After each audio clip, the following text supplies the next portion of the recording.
Assalamualaikum warahmatullahi wabarakatuh. Waalaikumsalam warahmatullahi wabarakatuh.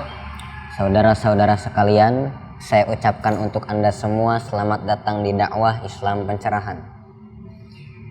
Yang mana alhamdulillah hanya sedikit dari hamba-hamba Allah yang terpilih untuk mengikuti program metode dakwah Islam Pencerahan ini. Kita duduk di masjid, yang mana masjid ini adalah Baitullah, rumah Allah yang sangat mulia, di mana tempat ini sudah pasti penuh dengan keberkahan dan ketentraman.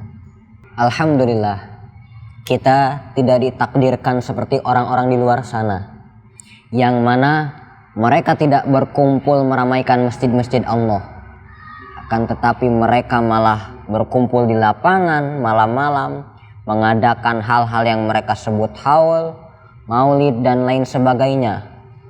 Wahum yahsabuna annahum yuhsinuna sun'a. Mereka mengira bahwa itu adalah amal solih. Mereka mengira itu adalah amal yang berpahala, yang berkah. Padahal sejatinya mereka hanya membuang-buang uang. Betapa banyak uang yang mereka hamburkan untuk membeli sound systemnya, untuk membuat panggungnya. Belum lagi mereka membuat gaduh, membuat berisik para tetangga di samping mereka. Dan terkadang acara mereka itu sampai berhari-hari, bermalam-malam. Itu semua jelas adalah suatu hal yang berlebihan. Tidak ada dalilnya, tidak ada dasarnya dari Rasulullah SAW. Islam itu mengajarkan kesederhanaan. Tidak pernah Rasul mengadakan acara mewah-mewahan, besar-besaran. Itu semua tidak diajarkan oleh Rasulullah SAW.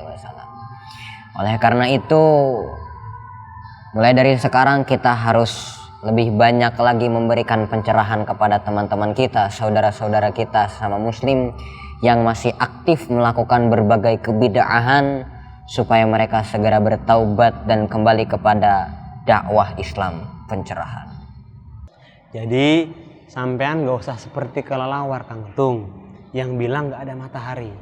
Kalau emang sampean gak tahu, ya udah gak usah bilang gak ada. Sampean juga mengatakan kami semua melampaui Allah dan Rasulnya. Sampean juga sama. Allah dan Rasulnya itu gak pernah memerintahkan untuk mengadakan dakwah Islam pencerahan. Kalau memang Allah dan Rasul memerintahkan, mana dalilnya yang mengatakan dakwah Islam pencerahan? Dakwah itu ritual ibadah. Jadi kalau sampean mengadakan dakwah Islam pencerahan, harus ada dalil Al-Quran dan Sunnahnya yang mengatakan Islam pencerahan. Berarti sampean melampaui Allah dan Rasulnya. Ahli bid'ah sendiri kok malah ngata-ngatain bid'ah ke orang lain. Lagian kan sejak awal kamu kontenmu hanya bid'ah saja. Sementara kau tidak paham betul apa itu makna yang sesungguhnya daripada tahlilan, maulid, dan lain-lain. Kau bid'ahkan acara maulid, tahlilan, sementara kau pernah mengisi maulid. Berarti kamu juga banyak ahli bid'ah dong. Gimana sih Kang Untung? Orang kok gak konsisten kalau ngomong? Udah biarin aja agama ini diurus oleh orang yang ahlinya. Baca Quran aja masih belepotan, apalagi nausorobnya. Nah, ini nih yang dikhawatirin Nabi. Kata Nabi, kalau agama sudah dipegang, sudah diurus oleh orang yang bukan ahlinya, maka tunggulah saat kehancurannya. Orang sakit itu berobatnya ke dokter yang ahli. Kamu sekolah dokter saja tidak, cuma membaca buku kesehatan, sudah berani membodoh-bodohkan dokter. Kau tempatkan dirimu seperti dokter, padahal tidak sekolah kedokteran, dan berani-beraninya melakukan tindakan operasi. Akhirnya pasien bukannya sehat, tapi malah mati.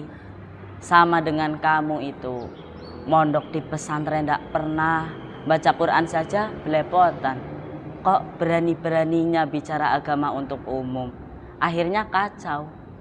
Bagus kalau belajar agama itu, tapi untuk dirimu saja, jangan untuk berfatwa. Akhirnya menyalah-nyalahkan orang.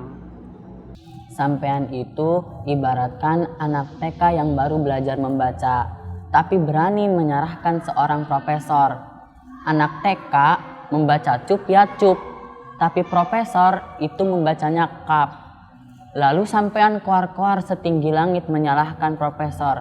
Saat membaca kap itu sampean anggap salah. Padahal sampean baru tahap latihan membaca. Anehnya, sampean menempatkan diri sampean setara dengan profesor dengan alasan profesor membaca cup itu kap. Tahlilan itu duduk bersama, berzikir, dan yang dibaca itu kalimat thayyibah. Sama dengan hadis tadi, maka Allah memberikan rahmat dan seterusnya sesuai dengan hadis. Kantung, astagfirullahaladzim.